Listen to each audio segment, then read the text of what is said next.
Hello and welcome back. Episode 271 of the NOTCAST. It is the 26th of February 2023.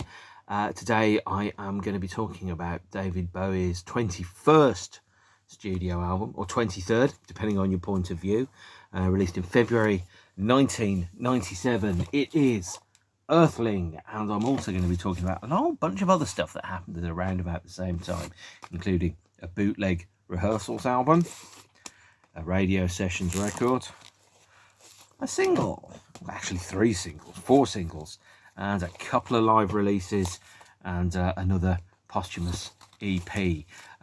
Earthling, released in February 1997, was Bowie's 23rd studio record, if you include Tin Machine, 21st as a solo album, if you actually regard Tin Machine as a band. And obviously the t-shirts did say Tin Machine are a band.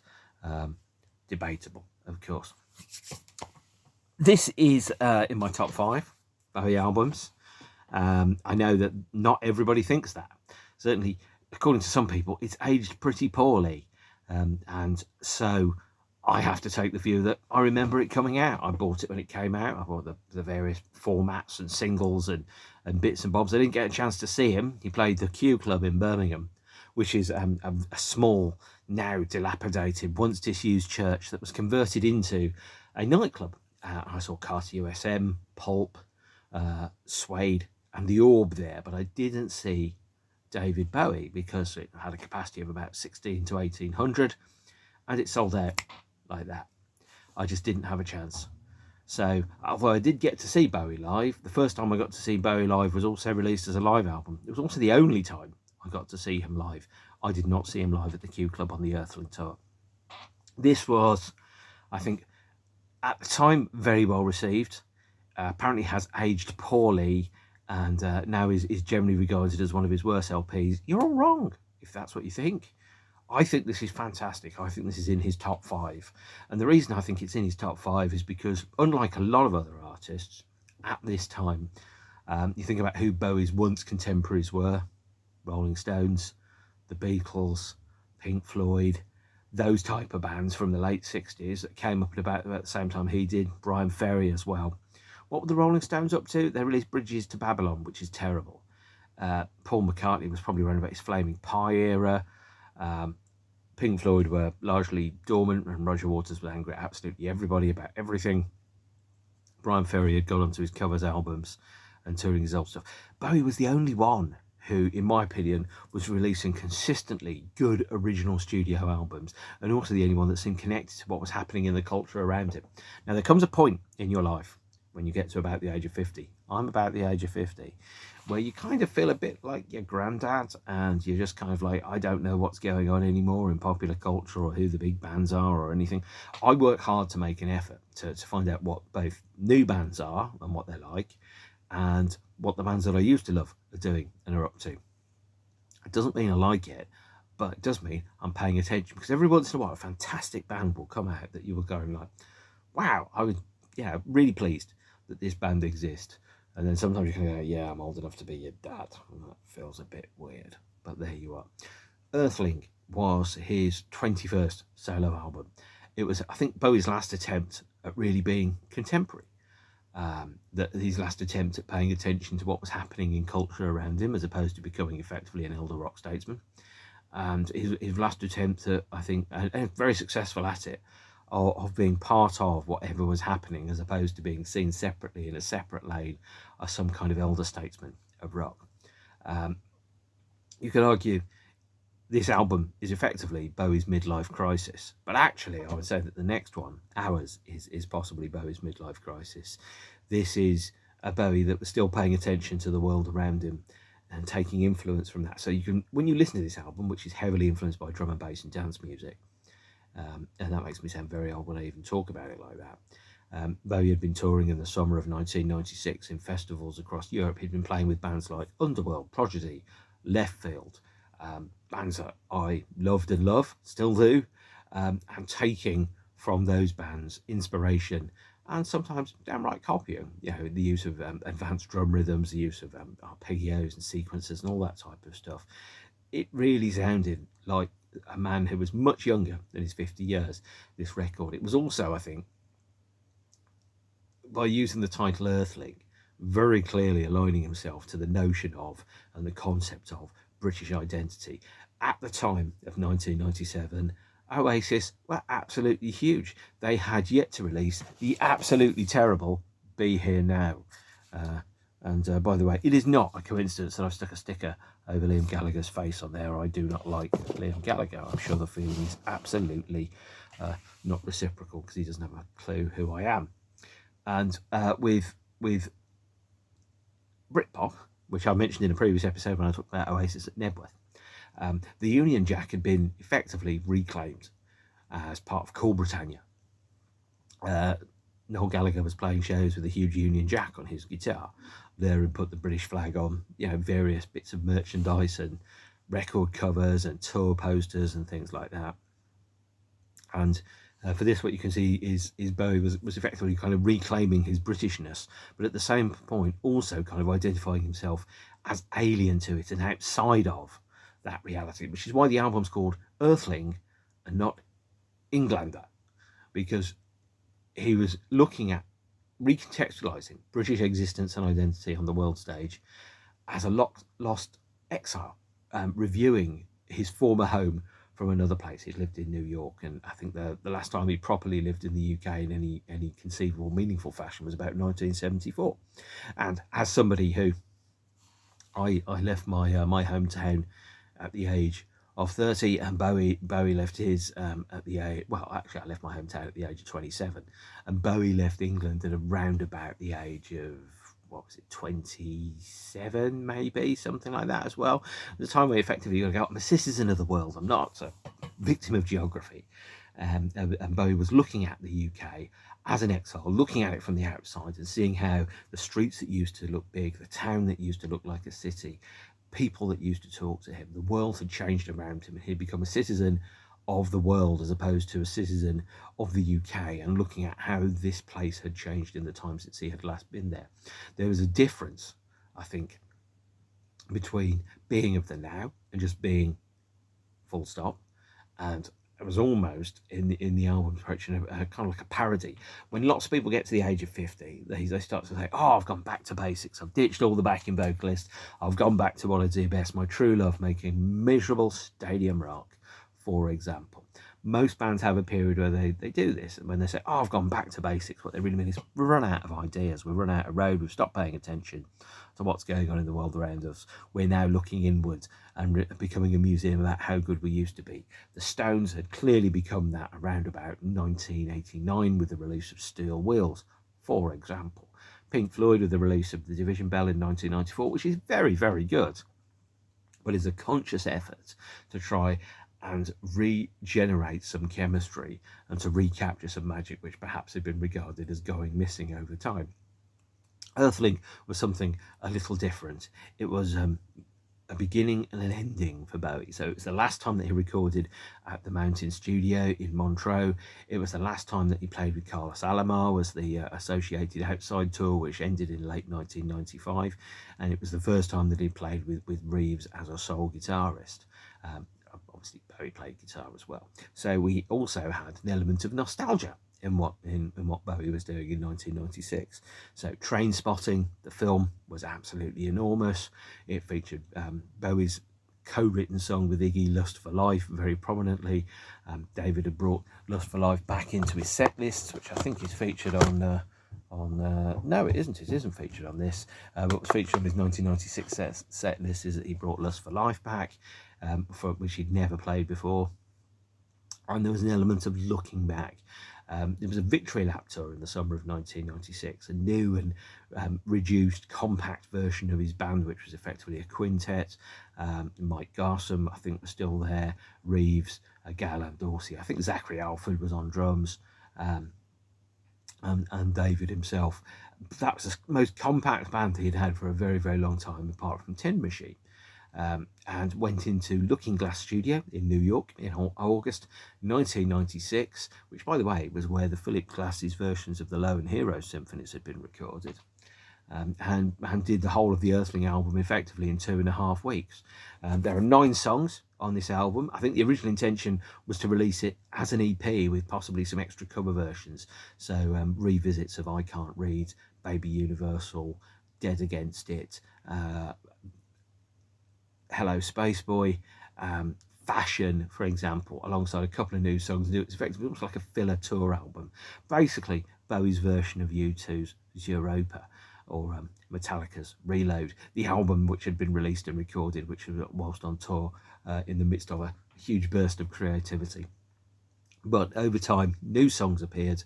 The whole thing was recorded in 2.5 weeks. That's about, 16, 17 days. And then we had, all of a sudden, a Bowie album for the future.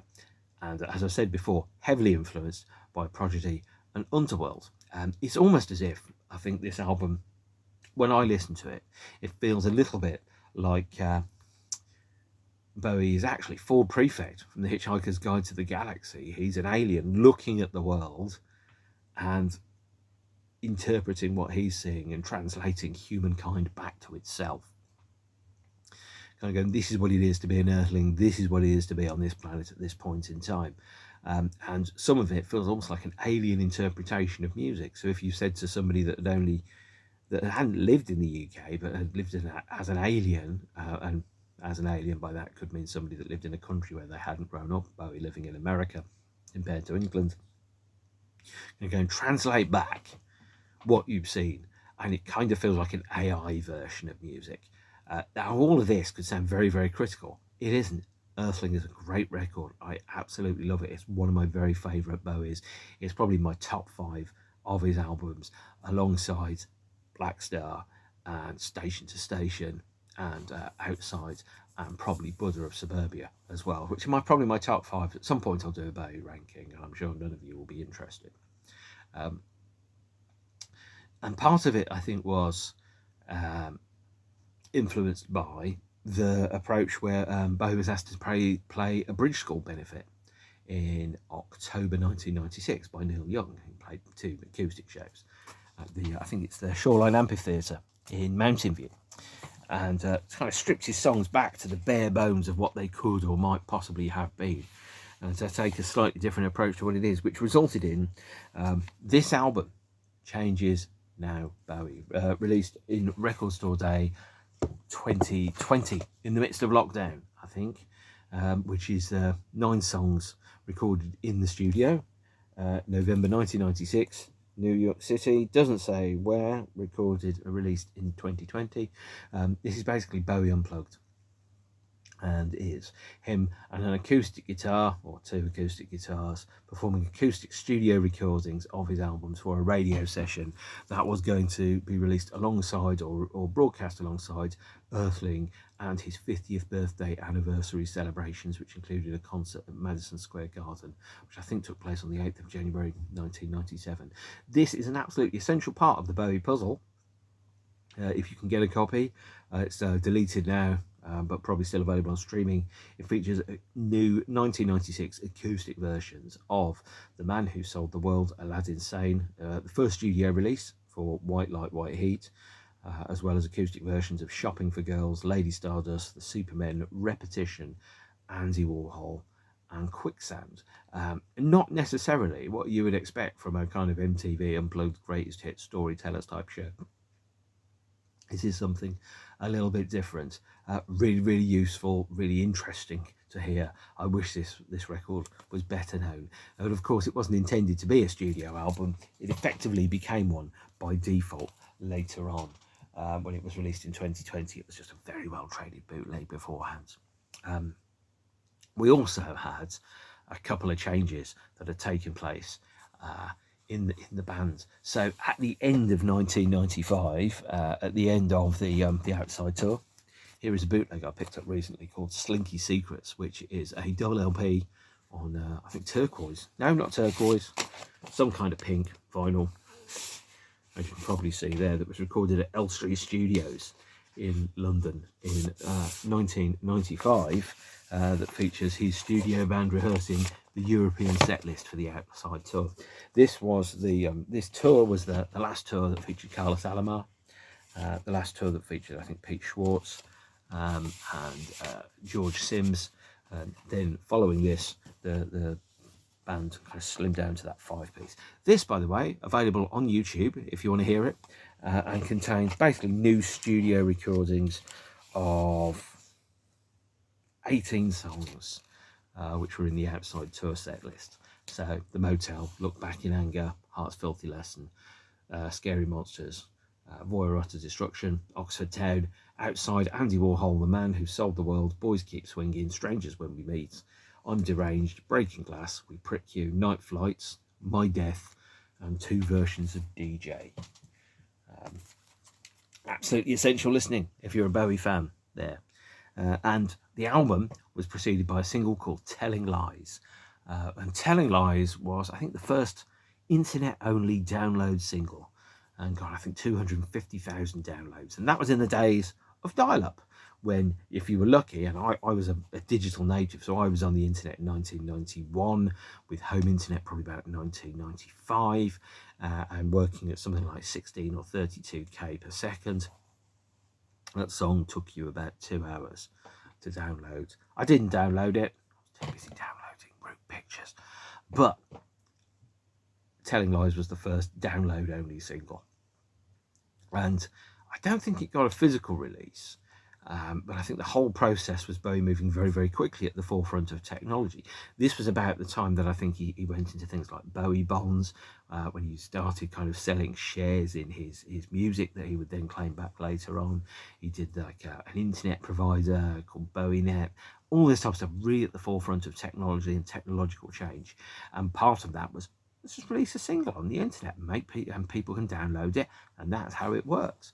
And that was the first track that was released from the LP was Telling Lies, which had, I think, a number of remixes that later came out of Telling Lies. And the remixes included there's a mix called the Feel Good mix. Now, I don't have the single of Telling Lies, although I do have the tracks on this double CD version of the album that was released in the 2004 silver box. Which is still an absolutely essential piece of the puzzle because it contains all the B-sides that were released at the time. And Telling Lies on this disc 2 comes with a bunch of remixes, including, let me just quickly check, the Feel Good mix, which is in fact just a mix by Bowie and Mark Platty, and I think it features an Adam F mix as well. Yeah, no, Paradox mix. And yeah, so there we go. Obviously, I don't fully rehearse everything I'm about to say, as you can probably tell by the fact that I was just terrible at the way that I ended that last sentence there. Clearly, if this had been the DVD or the Netflix special, that section would be taken out. I'd go, can we do it again, please? And then I'd do it properly with a proper ending. But since this is video verite, it's all done in one shot right in front of the camera with barely a pause, unless I suddenly have a massive yawn or a burp or something. We go as it is. Telling Lies was the first track released from the album, but obviously not the first official single. The first official single was Little Wonder, which is also the first track on the album. Here's a couple of CD singles of Little Wonder as well. So Little Wonder has 2 CD releases. This one features the Adam F mix of Telling Lies alongside the Danny Saber mix of Little Wonder and the left field 12-inch vocal of Jump They Say, and comes in this rather unusual art. This picture, by the way, is a photograph of I think, what's it called? Is it a Kirlian kind of infrared photograph of Bowie's finger, one before he'd taken cocaine, the other one after, and you could see where the effect that the cocaine had upon him. This is the second CD of Little Wonder that features the Ambient Junior mix, Club Dub Junior mix, 4/4 Junior mix, and Junior's Club Instrumental, all no doubt remixed by somebody whose name I can't remember and are not very interesting. Mid-90s remix culture was both fascinating and boring, because you'd have lots of fairly different remixes that would be issued, and you kind of just sit there and go, how is this different from that one? And you're pretending that these mixes are good, and half of them aren't even worth listening to, let alone anything else. And so on, I think, the 8th of January 1997, Bowie played his 50th birthday party at the Madison Square Garden in London that was broadcast on television. And for some reason, this hasn't been issued officially, despite a multitude of live albums that have come out for around the period, probably because Bowie had a number of guest vocalists, Frank Black, Lou Reed, Robert Smith, loads of people, all Billy Corgan, all came and sang songs with him and performed his songs, and no doubt signed the contract that allowed it to be broadcast on television and not to be released later on. And one of the first songs from the album, so 8 songs I think from the album were played at that show, which means for most people 7 of those songs were new and hadn't been heard before, including The Last Thing You Should Do. And The Last Thing You Should Do is track 8 on Earthling. It was a duet with Robert Smith of The Cure, playing with Reeves Gabrels for the first time. Reeves later going on to play in The Cure from 2012 until the present day. And The Last Thing You Should Do, track 8 on this album, was originally going to be a B-side when the original configuration of Earthling included re-recordings of Baby Universal and I Can't Read. Those two got bumped off when The Last Thing You Should Do got promoted into the Status LP track, and it's an absolutely great song, and it's on here of course as track 8. Track 2 on the album then is Looking for Satellites. It was the first song that was recorded with Mark Platty, and it also has somewhat oddly a 26-bar guitar solo, which doesn't make any sense whatsoever. So where Looking for Satellites works in a complete comparison to Little Wonder. So Little Wonder, by the way, and I should go back to Little Wonder because it has some fairly interesting things about it. So Little Wonder names all 7 dwarfs because Reeves Gabrels had left a catalogue from Disneyland on the studio. And if you listen to the lyrics to Little Wonder, it mentions dozy, sleepy, grumpy, bashful, etc. in the lyrics as you go through it. But it also features a cut-up lyric. So as I mentioned, William Burroughs had an approach where he would write and then he would cut out the individual words and rearrange them. Bowie had, I think, a program on his Mac called a verbalizer, which did that, and did that for the lyrics for Little Wonder. And then so it kind of started to resemble information and language, but in a way that didn't quite make sense because it wasn't being delivered in a linear fashion. Always reminds me of a song that was released in Italy in 1968, the name of which I can never remember, but it's something like Per San Calabensius, and it's designed to sound like American but sung by an Italian, but it doesn't actually mean anything. And the lyric to Little Wonder, although it contains obviously recognizable words and phrases, is almost a comment upon the way in which information was travelling through people, in so much as information wasn't delivered in a linear fashion, very similar to the way in which people experience things like David Lynch or modern art. Is you experience things in fragments, and it was somehow you built a tapestry of information that somehow you managed to decode what was happening. Little Wonder is not a linear song in that respect. The lyric is most definitely fractured and broken, which takes into account the multiple information streams that people had in the late 80s, 90s, and still do now, which you could get your information by text message, television, radio, newspaper, internet, and then later on, of course, obviously TikTok, Twitter, and all these other things, which I'm obviously far too old and too Grandpa Simpson to know about. Looking for Satellites is a similar song. It kind of takes some of those themes from Little Wonder and extrapolates upon them further. It's a song around the absence of a belief system in a world which doesn't necessarily fully make sense. So it's about that gap between technology and belief, the ability between could and should. And it's about kind of like staring at the sky and looking for God and finding that the sky is empty, to paraphrase Sylvia Plath.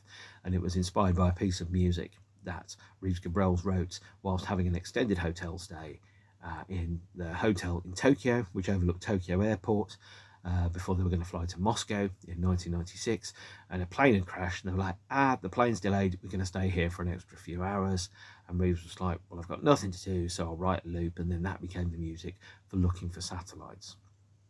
The nature of society and the nature of information and how it's accepted, interpreted and received, it kind of falls in track 3, which is Battle for Britain, the letter, which in my opinion, by the way, is one of the finest songs on the album. I should open up the sleeve here of the 2021 2022 box set repressing version of the album, which is let's think. It's called Battle for Britain, the Letter. So Battle for Britain, the Letter kind of follows up some of the themes that are made explicitly clear elsewhere inside Earthling as well. It is a cut-up lyric, which again is fragmented and mentions various touch points of then popular culture, such as, you know, TV and Boyzone and things like that, or depending on your point of view, Boy's Own, which was the name of a quite popular British dance label that was the home to the Chemical Brothers, Underworld, and a number of other acts from the time. And it kind of addresses the nature of Britishness, the identity of Britishness. And obviously here we have Bowie in a bastardised version of the UK flag as a waistcoat, which was designed by, I think, the fashion guy Steve McQueen. And I think there's a shot from it in the booklet that comes with the brilliant adventures kind of box set. I'll see if I can find that as well to show you what it looks like. But it's kind of like a very clear lyric, which is very obviously around and identifies with the nature of Britishness itself. So these are a number of shots that were taken during the sessions for the album, one of which obviously becomes the LP cover, and then superimposed over a somewhat generic British field, the Sea of British Evergreens, which is also, by the way, mentioned in one of the songs on Black Star. Is that, you know, if I ever see those fields, British fields, which also, by the way, reminds me that there is a painting which Bowie owned, which was very clearly a picture of a British field and landscape. The idea that that's some kind of idealised version of Britain that no longer exists. And Battle for Britain, the letter, kind of is a letter back to the UK from an Earthling who is in exile in New York, kind of talking about a letter to a lost England. Don't let my letter get you down. And the idea of England that exists inside his mind no longer exists. You can't go back to that version of reality, which is, oddly enough, ties in with track 4, 7 Years in Tibet, which originally had the working title of Biscuit Lady. It was called Biscuit Lady because there was a news article which one of the team wrote or read during the recording of the album around a lady who thought that she'd been shot in the back of the head, and when she reached up to the back of her head, it felt gooey, and she thought, well, if I move my hand, my brain will fall out. It wasn't. What it was a tin of baking dough that had exploded in a heat wave, and her hair at the back of her head was covered in baking dough, and so therefore the opening lyric to the song is something along the lines of "I've been shot and I'm keeping my brain in," which is, you know, unusual, but there you are. It takes its title, 7 Years in Tibet, from a 1953 book around post-war Germans and Austrians in an Indian prisoner of war camp. The idea of spending 7 years in Tibet after the end of the Second World War, still prisoners to a war which had ceased to exist many years ago, and trying to understand what was going on with you. What's your concept of national identity? Where do you live and how do you live, and how do you tie that into, you know, the streets and the map locations and the road maps and the flags which you have to wear, and how does that tie in with your identity?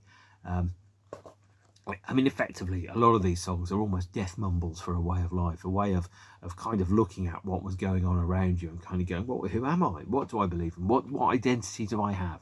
How does that fit in with anything else? Earthling really is, in my opinion, a very good, strong album which needs to get a little bit more love and a little bit less hate. Track 5 is the second official single released from the album, Dead Man Walking, which I don't have as a single, although I do have a 12-inch of it. So I don't have the CD. Instead, I have a 12-inch with remixes, the house mix, the Vigor Mortis mix, and on the B-side, the Paradox mix of Telling Lies. Here is the sleeve art that goes with it. And Dead Man Walking is, I love this song actually, and I think there's some acoustic versions of Dead Man Walking that are doing the rounds, and it works great as an acoustic song. It was played live a lot by Bowie on some acoustic radio appearances in 1997, and actually I don't know if that's on the Recall release, but if there isn't an acoustic version of it on Recall, no there isn't, There should be a version on a couple of radio promos that are going around. Look it up, it's a really good mix of the track, the acoustic version of Dead Man Walking. And Dead Man Walking is started off fully programmed, and then slowly it was built up through overdubs to the point by which, when you get to the end of the song, the whole band are playing the track live in the studio.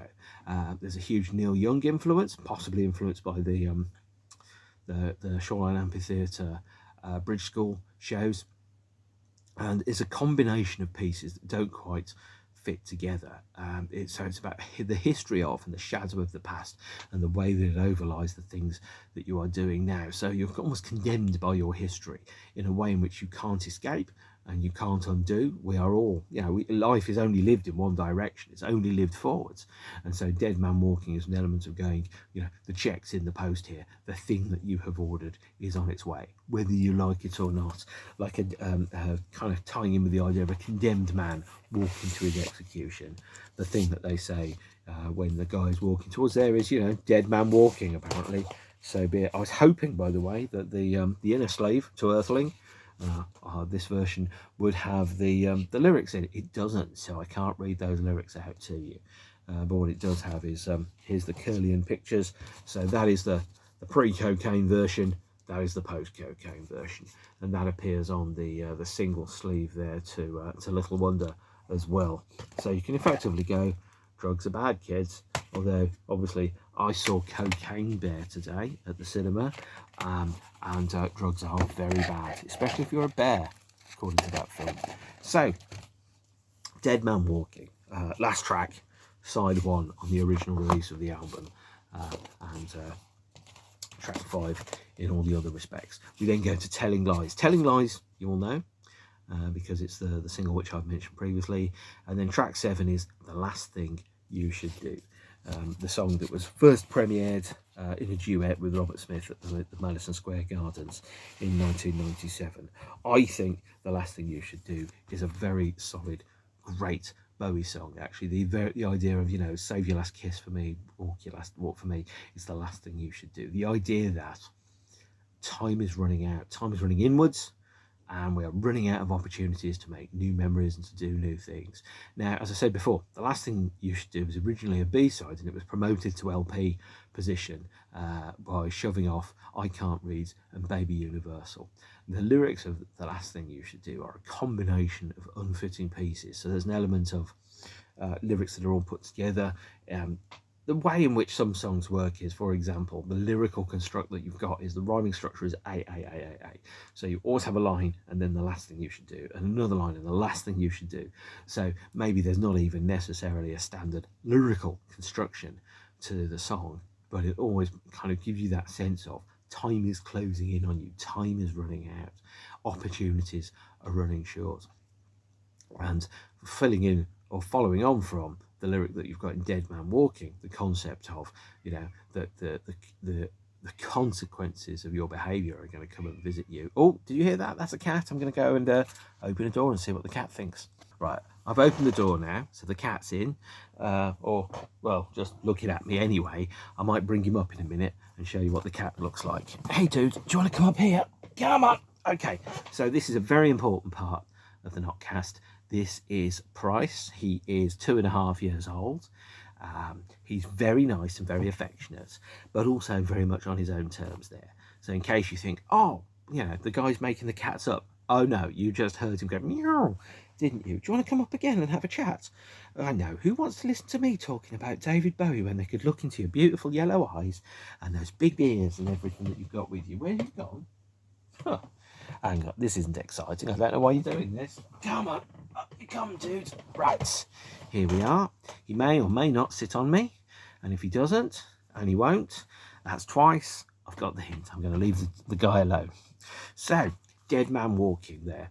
We have the lyric to Dead Man Walking, which ties in also to The Last Thing You Should Do. The concept of time and consequence, and how you can't escape the consequences of your actions. Track 8 is I Am Afraid of Americans, or I'm Afraid of Americans, which first appeared on the soundtrack to 1995's Showgirls. Terrible film, not an amazing mix of the track, although the Showgirls version does appear on Recall 5.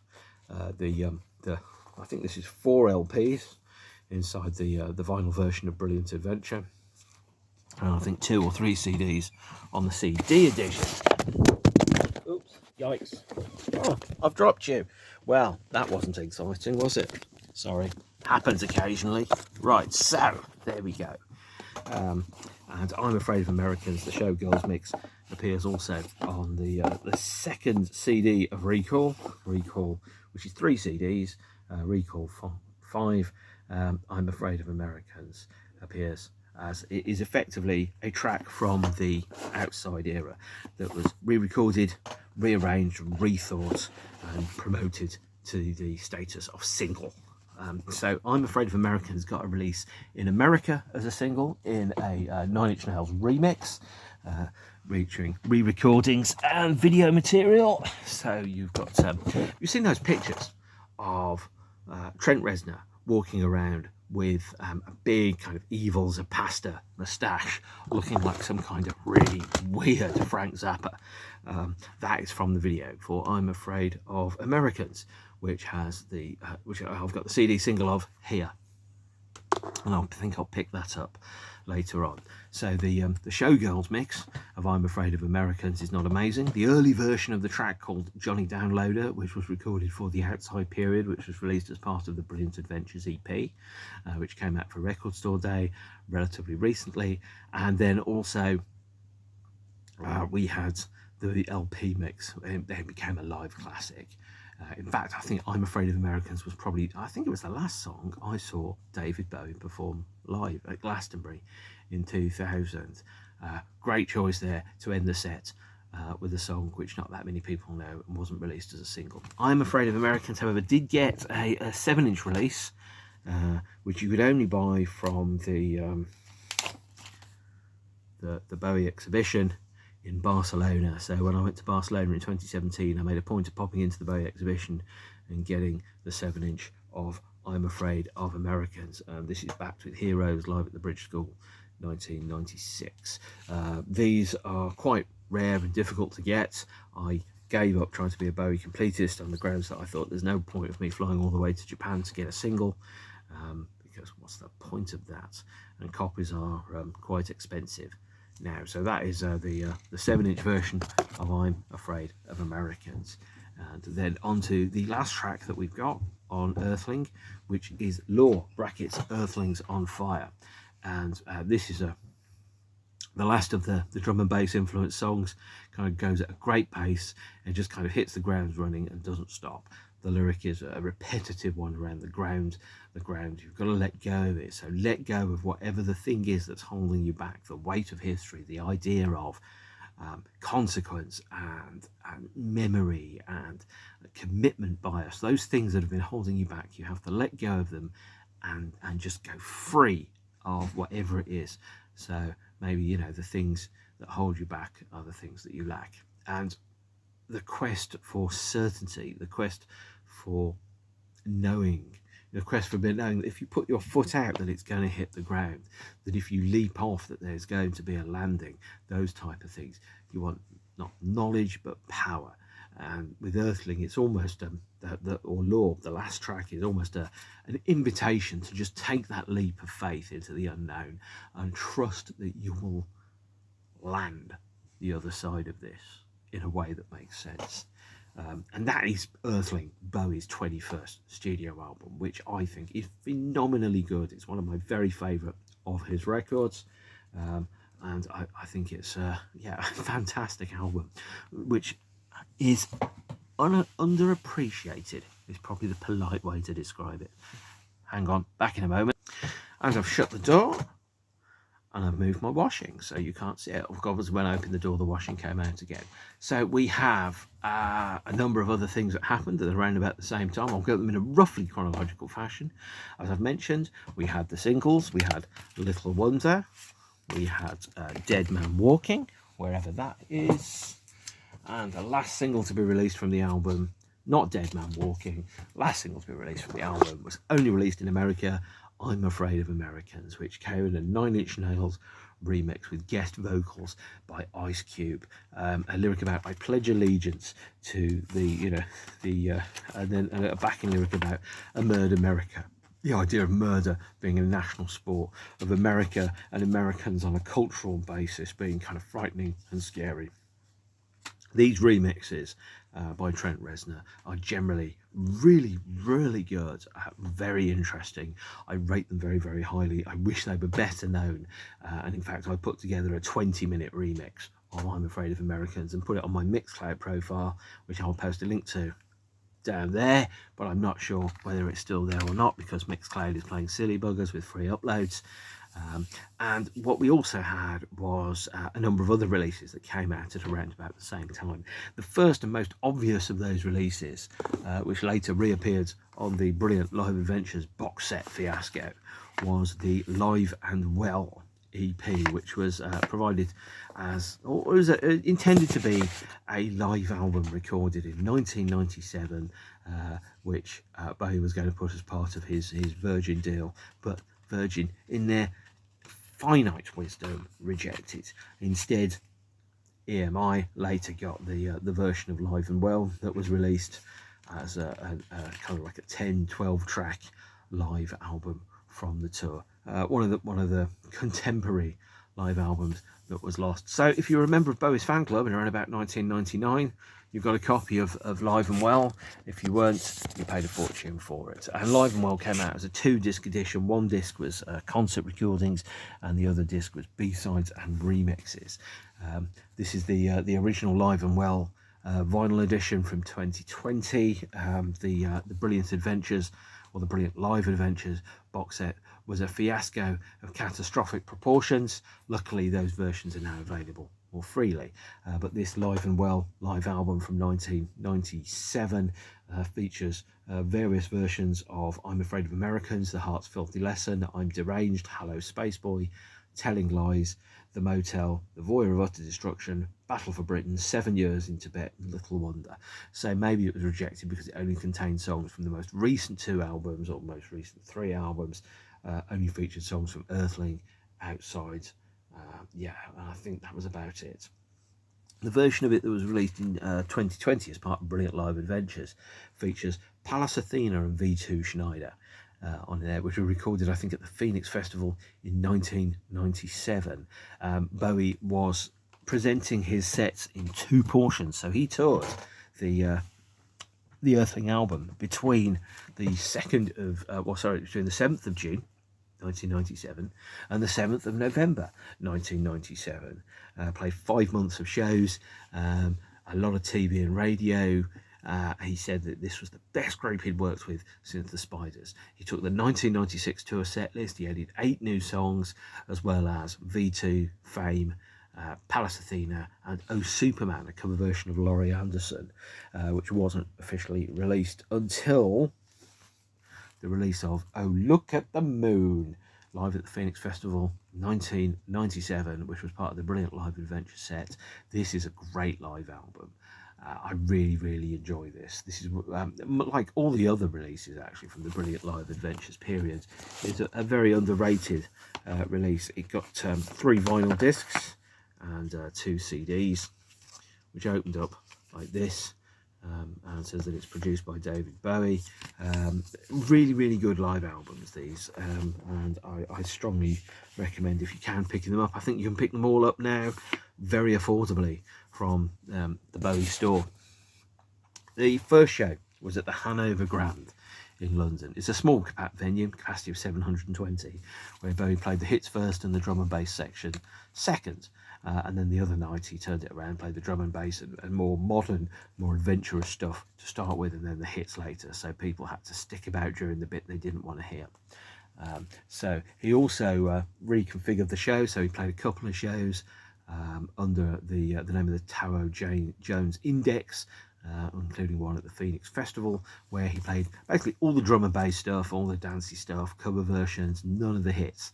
Really great show, actually. A copy of it is on YouTube to watch, which is an audience recording. It's fascinating to see that where Bowie's creative impetus had gone was not the same place as where everyone else was. He'd gone way off over there, and only the brave, stroke stupid, foolish, or perhaps adventurous had gone there with him. And so underrated, I really is. I really wish we'd got an official live release of one of the Tower Jones Index shows. The US leg came along afterwards. Bowie played one of his longest shows ever at that point. He also added Panic in Detroit, Oh Superman, and Always Crashing in the Same Car at that point. And the Earthling live album was prepared but not approved and not released by Virgin, so it became the liveandwell.com release. After that, there's just one more release. It was worth remembering at the time. I think this was, in my opinion, the last time at which Bowie was his most adventurous, he's most tuned in to what was going on in culture around him, and the last time he was really pushing the barriers or the boundaries of what he could do. There were, aside from the Live and Well release, there are two other ones which are worth picking up. One is the single of I Can't Read. So I Can't Read and Baby Universal were re-recorded during the album sessions when it was originally intended to possibly be a 0-bit style EP. And I Can't Read was re-recorded as this wonderful maudlin acoustic guitar haunted ghostly ballad that was from the soundtrack of the film The Ice Storm, and Bowie shot a video for it. It got released as a CD single on ZYX Records, of all people, in Germany, and was backed with This Is Not America, which I think might have got its first CD release actually at that point, as the B-side. Had a video, and this also appears on Recall 5. And then the other release, which came out again in 2020, was the direct-to-consumer website only Is It Any Wonder EP. Well, I ordered the CD and the 12-inch. The label screwed up. They only sent me the 12-inch and sent me a refund for the CD. Copies of the CD are about £60 because it was very limited and sold out very quickly. So I'd like to thank the idiot picker at Music Glue for not picking this up off the shelf, and therefore me missing a hole, or having a hole, in my Bowie collection. The EP, Is It Any Wonder, features a number of non-album tracks that were recorded during the same sessions and period around about Earthling. So these include Baby Universal 97, Fun, the Clownboy mix, a re-recorded rearranged version of Stay, I Can't Read 97, a track called Nuts, and The Man Who Sold the World, the live Eno mix, which is probably the same version as is on the Strangers When We Meet single. Again, I think this is streaming, which is probably the only place to get it now, but it is a worthwhile EP. I'm a little bit baffled as to why it hasn't come out previously. No doubt, I'm sure there is a reason for it. That was 1997 for David Bowie, and it was a really good period to be a fan. He toured a lot, he played great shows, although I didn't see any, was very prolific, and really felt that the album was the best of his live band. It really showed off their abilities, and showed almost, as Reeves said at one point, he stopped thinking about David Bowie being his boss and started thinking about David Bowie being the singer in his band. And the tour came to a close in 1997 with a show that was broadcast on television, I think in Buenos Aires or wherever it was. And then 1998 was a fallow year, very quiet. I don't think Bowie didn't play any shows, and I think he only did. There's only 2 recordings from 1998 which came out, which were on this 7-inch single that was released in 2021. This features his cover of Mother by John Lennon and Trying to Get to Heaven by Bob Dylan. This was released in a ridiculously limited edition, 1,900 and I think 59 coloured copies, and a further 7,041 black vinyl. This is number 5,889. It sold out in about 3 minutes, and again is absurdly limited, and you probably couldn't get it anymore. If you can, it's probably an absolute fortune, which is a great shame. All of the songs, or not all of the songs, but most of the songs which weren't released on the albums and aren't on the EPs, also appear on Recall 5. the multi-disc B-sides are non-album track set that is included inside the Brilliant Adventures box set, and this features the edit of Little Wonder, the Showgirls version of I'm Afraid of Americans, a track called A Fleeting Moment, which is a Mandarin vocal version of 7 Years in Tibet, and edits of Dead Man Walking, 7 Years in Tibet, Planet of Dreams, which was by David and Gail and Dorsey, one of the remixes of I'm Afraid of Americans, the re-recorded version of I Can't Read, a track called A Foggy Day in London Town, which is David and Angelo Badalamenti. And by the way, if David hadn't done A Foggy Day in London Town, Bono was number 2 on the list to do the vocals for it. The Bowie net mix of Fun as well, the track Fun, which doesn't seem to have an official kind of definitive Bowie mix. There's lots of different remixes of Fun that have been going around on promos and CDRs, and on this here, the Clown Boy mix, and various other versions, but there's not a definitive mix of Fun that goes around. And that brings us to a close for Earthling.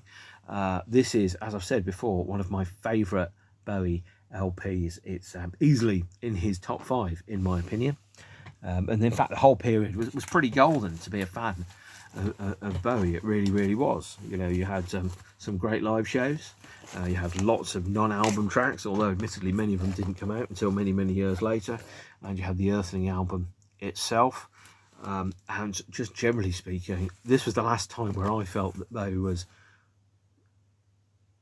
trying to be part of the world around him as opposed to being a removed outsider. It's a great record about identity, national identity, around what it's like to be observing the world around you and kind of reporting back upon all the strange and weirdness that is humanity in all its width and breadth over the years. I really love this LP, and although if you were going to start anywhere with Bowie, I definitely wouldn't say start here. This is the one where I felt that it was actually really setting an example, being somebody who was 50 years old. And the idea is, when you're 50, the idea is that's more than middle-aged. You're meant to be dignified and elder, and to be acting your age, not your shoe size, honey, and to be having those dreaded words like maturity and conscience and respectability. And you kind of sit there going, I'm too old, or more correctly, I am never going to be old enough to go into wearing mustard trousers and flat caps and being boring and tedious, and to lose my excitement and my innovation and my sense of engagement with the world around me, to lose my lust for life. And this was the last time where it really felt like Bowie was fully engaged in the world around him with a young mind and a young heart, and was going, the future is so bright, I gotta wear shades. So is it any wonder that Earthling is one of my favourite Bowie LPs? Probably not. Okay, so hopefully you've enjoyed that. Hope you enjoyed the time when the cat appeared, Price, and the time when the phone fell on the floor, which I wasn't expecting to do. That hasn't happened since one of my Act on Baby episodes, actually, which is about 2 years ago now. But in the meantime, of course, take care of yourselves and each other. Stay beautiful, and I will see you all again, hopefully, pretty soon. See you later, gang. Bye.